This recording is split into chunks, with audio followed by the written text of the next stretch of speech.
The fashion tradition was very much part of the Kentucky Derby from the very beginning because it was a place where you were coming to see and be seen. Jessica Whitehead is the curator of collections at the Kentucky Derby Museum. She says the founder of the Kentucky Derby, Meriwether Lewis Clark Jr., did his homework before developing the upscale racetrack in Louisville. He and his new social life wife went to England's Epsom Derby and Paris. There they saw just how beautiful the ensembles were that women and men were wearing to the races, and they really wanted to cultivate a similar atmosphere of social elegance and of fashion elegance. His wife and her friends got that point across before the first Derby in 1875. They dressed up to the nines.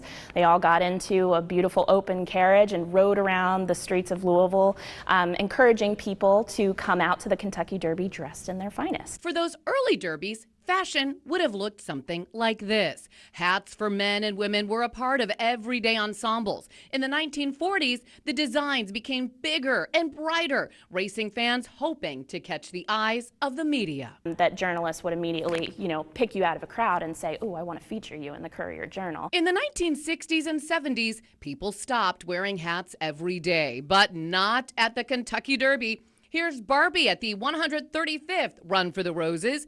Cyndi Lauper wore this to the Derby. She did. This is, I think, a great example of an ensemble that combines haute couture with also sort of that wild and outlandish Derby style that you can really only get away with at the Kentucky Derby. In the 2000s and 2010s, the royal influence of the Fascinator was introduced, and it's becoming more popular. And the Derbies during the COVID-19 pandemic is a time to be remembered. We were seeing milliners actually designing hats to go with specifically designed beautiful masks and selling these sets of accessories. Now, what will we see for Derby 150? Anything goes.